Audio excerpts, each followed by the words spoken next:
नमस्कार दोस्तों, मेरा नाम अनिल सोलंकी है। मेरे YouTube मंचलाउड जाट वॉइस में आप सबका स्वागत है। दोस्तों, आज 15 जनवरी है और कल 14 जनवरी थी।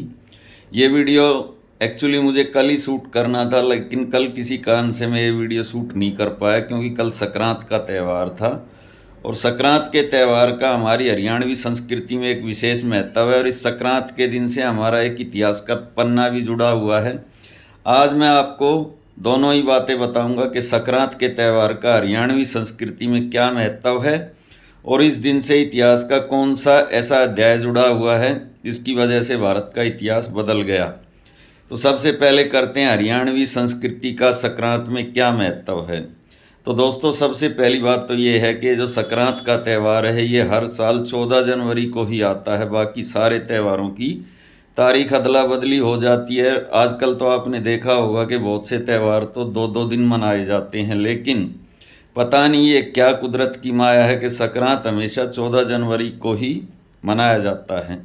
और संक्रांत का हरियाणा की संस्कृति में विशेष महत्व इसलिए है कि इस दिन को जो घर के बड़े बुजुर्ग होते थे वो रूस कर खेतों में जाके या गांव के बाहर बैठ जाते थे और घर की जो बहुएं होती थी वो उनको कंबल उड़ा के मना के लाती थी अपने ससुरे को, अपने जेठ को, अपने तायसरे को, पितसरे को। तो ये विशेष महत्व हरियाणवी संस्कृति के अंदर संक्रांत का पहले होता था, अब थोड़ा कम हो गया, लेकिन आज भी है। अब इस दिन के साथ इतिहास का कौन सा अध्याय जुड़ा है ये मैं आपको बताता हूँ। Third battle of Panipat Panipat का जो तीसरा युद्ध था वो संक्रांत के दिन पानीपत के अंदर लड़ा गया था और इस दिन बड़ा भयानक नरसंहार हुआ था मराठों का। कहते हैं पानीपत के युद्ध में 1 लाख मराठे मरे थे। और महाराष्ट्र इतना बड़ा राज्य है, जितने भी वहाँ पर परिवार हैं, फैमिली हैं, हाउस होल्ड हैं, हर घर से कहते हैं एक आदमी तो पक्का मरा था। तो ऐसा क्या हुआ था दोस्तों, जो एक अफ़गानी अहमद शाह अब्दाली उसका नाम था, यहाँ से हज़ारों किलोमीटर दूर से एक सेना लेकर आया और हमारे देश की एक इतनी मजबूत सेना, मराठा सेना, जिसका पूरे देश पर तकरीबन उस टाइम राज कायम हो गया था, उसको उसने गाजर मूली की तरह पानीपत के मैदान में काट डाला और इस बुरी तरीके से उसको हरा के गया कि मराठा को साम्राज्य को दोबारा उभरने में काफ़ी बड़ा समय लग गया। तो ये सब मैं आज के वीडियो में आपको बताऊंगा। वीडियो को पूरा देखना, ध्यान से देखना, अपने ग्रुप में शेयर करना, लाइक करना, कमेंट करना, और जो भाई अभी अभी चैनल से नए जुड़े हैं वो चैनल को सब्सक्राइब भी करना। और ज्वाइन का ऑप्शन भी है, जो भाई चैनल को ज्वाइन करना चाहें वो ज्वाइन भी कर सकते हैं। अभी एक मूवी आई थी आज से 2-4 साल पहले, पानीपत। उस पानीपत मूवी के अंदर महाराजा सूरजमल की छवि को विद्रूप करने की नाकामयाब कोशिश की गई थी। वो मूवी कब आई, कब गई, किसी ने देखी या नहीं देखी, लेकिन वो एक सुपर फ्लॉप मूवी थी। और उसके डायरेक्टर का नाम था आशुतोष गोवरीकर। वो एक महाराष्ट्र का ही रहने वाला आदमी है। तो उसने इस मूवी में मराठाओं की छवि को तो बहुत बढ़ा चढ़ा कर दिखाया और महाराजा सूरजमल की छवि को विद्रूप करने का प्रयास किया। तो मराठाओं की छवि को चमकाने में कोई बुराई नहीं है। मराठा निसंदेह बहुत बड़े वॉरियर थे, योद्धा थे, इसमें कोई शक नहीं। तभी उन्होंने पूरे देश पर, तकरीबन पूरे देश पर अपना कब्जा जमा लिया था। अभी पिछले दिनों एक नक्शा आया था जिसके अंदर पूरे राजस्थान को मराठा साम्राज्य का हिस्सा दिखाया गया था। तो उस नक्शे को लेकर राजपूत लोगों में काफ़ी गुस्सा भड़का था और उन्होंने इसका विरोध किया था। और उन्होंने ये बात कही थी कि जो राजपूत राजवाड़े थे वो कभी भी मराठाओं के गुलाम नहीं रहे, इसलिए इस नक्शे को हटाया जाए, इस नक्शे को बदला जाए। उसकी भी सच्चाई आपको बताऊंगा। और महाराजा सूरजमल की जो नेगेटिव छवि पानीपत मूवी में दिखाई गई है उसकी सच्चाई भी मैं आपको बताऊंगा। और ये भी बताऊंगा कि मराठे इतने ताकतवर होने के बावजूद अहमद शाह अब्दाली से क्यों हार गए। तो सबसे पहले जो बात है, जो राजस्थान है, क्या वो मराठा साम्राज्य का हिस्सा था, इस बात के ऊपर अभी बात करते हैं। बात यह है साथियों कि जो मराठे थे वो 2 तरह का टैक्स वसूलते थे। एक टैक्स को चौथ बोलते थे और दूसरे को सरदेशमुखी बोलते थे। तो जो राज्य उनके मतलब अधिकार क्षेत्र में आ जाता था, जिसको अपना राज्य समझते थे, अपने साम्राज्य का हिस्सा समझते थे, वहाँ से वो सरदेश मुखी टैक्स लेते थे। वो वहाँ की कुल इनकम का 10वां हिस्सा होता था, 1/10। तो वो समझो डायरेक्ट मुगल साम्राज्य का हिस्सा होता था वो राज्य। और जहाँ से वो चौथ वसूलते थे, वो वहाँ उस राज्य की आमदनी का चौथा हिस्सा लेते थे, उसको वो चौथ बोलते थे।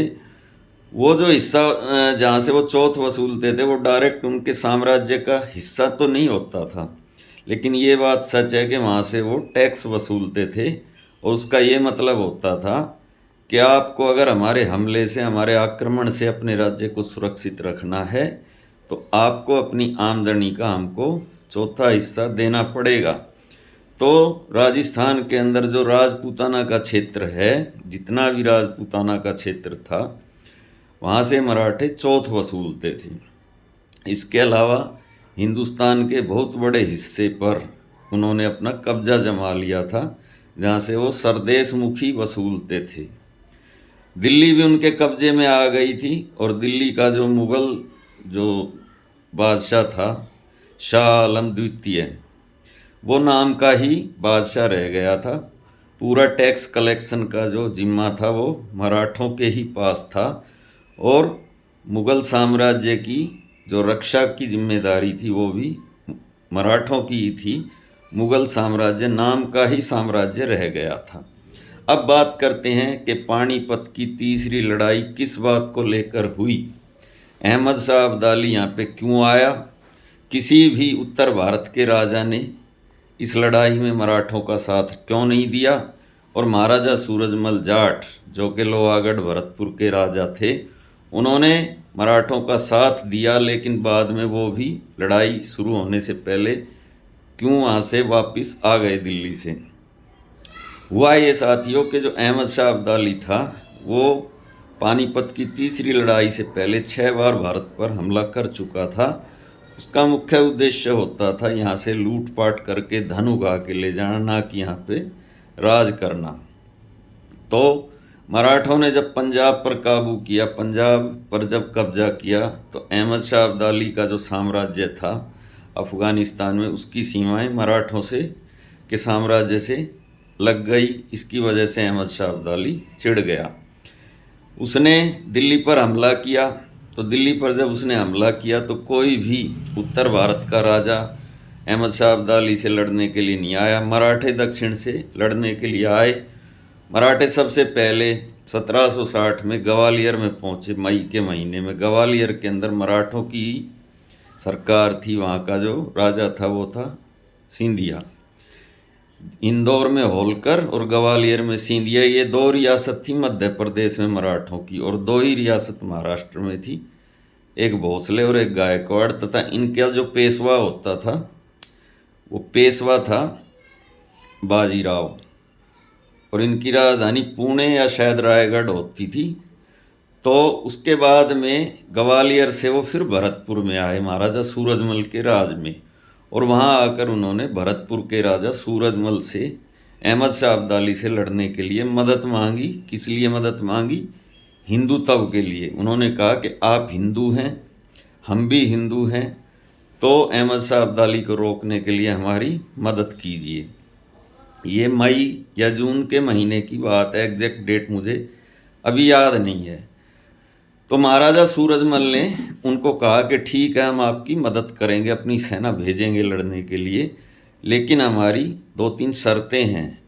पहली शर्त यह है कि मराठा सेना हमारे राज्य भरतपुर के अंदर कोई भी ऐसा काम नहीं करेगी, लूटपाट करना, आतंक फैलाना, हमारे प्रदेश की जनता को नाजायज़ परेशान करना।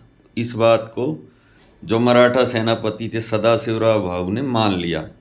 अगली शर्त यह होगी कि आप हमारे ऊपर चौथ के लिए कोई तगाजा नहीं करेंगे, आप हमको कोई भी धमकी नहीं दे सकते, कोई थ्रेट नहीं दे सकते कि आप हमारे लिए इतनी चौथ भिजवाओ, नहीं तो हम आपके ऊपर हमला कर देंगे। ये बात भी सदाशिवराव भाऊ ने मान ली। उसके बाद में महाराजा सूरजमल ने उनका साथ देने का जो वायदा था वो वायदा निभाया। जब मराठे दिल्ली में चले गए तो महाराजा सूरजमल भी अपनी सेना लेकर दिल्ली में पहुंच गए और वहाँ पर सदाशिवराव भाऊ ने, कहते हैं जहाँ उनका कैंप लगा हुआ था, वहाँ से 4 किलोमीटर आगे जाकर महाराजा सूरजमल का स्वागत किया, गले लग के यमुना का पानी हाथ में लेकर शपथ ली कि हम जीवन भर महाराजा सूरजमल के इस एहसान के ऋणी रहेंगे। तो ये सारी बातें हुई। जाट सेना और मराठा सेना साथ थी, साथ में उन्होंने दिल्ली पे कब्जा किया। उसके बाद में मराठों ने किया ये कि उनके पास धन की कमी हो गई थी, खाने पीने की कमी हो गई थी, जो उनके हाथी घोड़े थे उनके लिए राशन पानी की कमी हो गई थी। तो मराठों ने लाल किले के अंदर जो दीवाने खास जो जगह है जहाँ पर बैठकर मुग़ल अपना राजपाट का कार्य चलाते थे, उसकी छत पर जो चांदी जड़ी हुई थी उस चांदी को उखाड़ के उसके सिक्के ढलवा लिए और उन सिक्कों से अपना काम चलाने लगे। तो इस बात का महाराजा सूरजमल ने विरोध किया। उसने कहा जितना पैसा आपको चाहिए, जितने की ये चांदी है उतना पैसा आपको मैं दूंगा, मगर आप इस छत पे लगी हुई चांदी को ना उखाड़े, क्योंकि महाराजा सूरजमल दिल्ली को अपने राज्य का एक अंग मानते थे। वो अपने जो राज्य का विस्तार कर रहे थे उसमें दिल्ली भी आता था। तो ये बात मराठों ने उनकी नहीं मानी। इसके बाद में और भी 2-4 बातें ऐसी हुई। मराठे जब यहाँ पर आए थे दिल्ली में तो वो अपने साथ में अपने लश्कर के साथ अपनी औरतों को और अपने बच्चों को भी साथ ले आए थे। तो महाराजा सूरजमल ने उनको ये समझाया था कि इन बच्चों और औरतों को आप सुरक्षित मेरे राज्य भरतपुर में भिजवा दीजिए, क्योंकि ये युद्ध के समय कमज़ोर कड़ी साबित होंगे। ये बात भी मराठों ने उनकी नहीं मानी। इसके अलावा महाराजा सूरजमल ने उनको ये कहा था कि जो भारी भारी तोपें आप लेकर आए हैं इनको पीछे करिए युद्ध में और बाकी हल्की तोपों को आगे रखिए। ये बात भी उन्होंने नहीं मानी। और आखिरी बात उन्होंने ये कही थी कि इससे जो ये अपना अहमद शाह अब्दाली है, आमने सामने की लड़ाई ना लड़के छापामारी युद्ध लड़ना पड़ेगा, वैसे ये हमारे काबू में नहीं आएगा। ये बात भी मराठों ने नहीं मानी। और आखिरी में हुआ ये कि मराठा जो सेनापति था सदाशिवराव भाऊ, वो महाराजा सूरजमल पर बहुत नाराज़ हो गया और उसने महाराजा सूरजमल से ये कहा कि हम दक्षिण भारत से आपकी बातें सुनने के लिए नहीं आए हैं, आपको हमारा साथ देना है तो दो, नहीं देना तो आप वापस भरतपुर लौट जाओ। हम पहले अहमद शाह अब्दाली को देख लेंगे, उसके बाद फिर हम आपको भी देख लेंगे। तो जो मराठों और जाटों के बीच में जो संधि हुई थी उस संधि को करवाने वाले होलकर और सिंधिया थे। जब ये बात होलकर को पता चली तो होलकर ने महाराजा सूरजमल को ये बात कही कि आप आज रात ही भरतपुर के लिए निकल जाओ, नहीं तो ये जो सदाशिवराव भाऊ है ये आपको गिरफ्तार करने की प्लानिंग कर रहा है। तो महाराजा सूरजमल मौके की नज़ाकत को भांपकर वहाँ से निकल गए। और जब तक सदाशिवराव भाऊ को ये बात पता चली, महाराजा सूरजमल बल्लभगढ़ में जा चुके थे, जो उनके मामा बलराम का स्टेट होता था। उसके बाद मराठाओं की हिम्मत नहीं पड़ी, वो महाराजा सूरजमल का पीछा करके उनको गिरफ्तार करते। खैर, अब महाराजा सूरजमल ने लड़ाई से अपने आप को विड्रा कर लिया। उसके बाद में जो लड़ाई हुई, उस लड़ाई के अंदर जो मराठों की रसद और आपूर्ति भरतपुर से आ रही थी वो लाइन कट गई, क्योंकि उत्तर भारत का और कोई भी राजा उनके साथ नहीं था एक सूरजमल को छोड़ के। और अहमद शाह अब्दाली का साथ दे रहे थे कौन? एक तो अवध का नवाब शुजाउद्दौला और एक रुहेलखंड का नवाब नजीबुद्दौला। और मज़े की बात देखो, जो मुग़ल शासक था दिल्ली का आलम शाह द्वितीय, वो खुद एक किस्म से मराठों के अधीन था और ये दोनों नवाब मुग़लों के अधीन थे। लेकिन क्योंकि मुग़ल कमज़ोर हो गए थे, इन दोनों नवाबों ने अपने आप को आज़ाद ही एक किस्म से कर लिया था। तो इन दोनों ने मराठों का साथ देने की बजाय धर्म के आधार पर अहमद शाह अब्दाली का साथ दिया और वहाँ से अहमद शाह अब्दाली को रसद भिजवाते रहे। उसके बाद में जो 14 जनवरी 1761 को पानीपत की लड़ाई हुई, दोपहर तक मराठों का पलड़ा भारी था, लेकिन दोपहर के बाद अचानक से अहमद शाह अब्दाली का पलड़ा भारी हुआ। उसका कारण ये था, पेशवा के बेटे विश्वास राव युद्ध में मारा गया। और जैसे ही विश्वासराव युद्ध में मारा गया, जो सदाशिवराव भाऊ था अपने हाथी से उतरकर घोड़े पर बैठकर दुश्मन के खेमे में घुस गया। और जब उसके हाथी पर को खाली देखा तो मराठों में भगदड़ मच गई। उनको लगा कि भाऊ मारे गए, और थोड़ी देर में भाऊ सच में ही मारे गए। उसके बाद में ऐसी भगदड़ मची कि मराठों को 1 घंटे में हार का सामना करना पड़ा, और वहाँ पर लाशें बिछ गई। और मज़े की बात देखो, जब वो अपनी जान बचाकर भाग रहे थे मरे हुए मराठा सैनिक, तो उनके साथ आम जनता ने भी लूटपाट करी, बहुत बुरा सलूक किया। उसके बाद में जो बचे खुचे मराठा सैनिक थे उनको महाराजा सूरजमल ने अपने राज्य भरतपुर में शरण दी। जबकि महाराजा सूरजमल को अहमद शाह अब्दाली ने यह धमकी भी दी थी कि अगर तुमने मराठों को शरण दी तो फिर मैं तुम्हारे राज्य पर भी हमला कर दूंगा। लेकिन महाराजा सूरजमल ने उनकी परवाह ना करके घायल मराठों को, कहते हैं 50,000 से 1 लाख घायल मराठों को महाराजा सूरजमल ने अपने राज्य में शरण दी। उनका इलाज कराया, उनको खाना पीना दिया, तकरीबन 1 हफ्ते तक उनको रखा अपने किले के अंदर।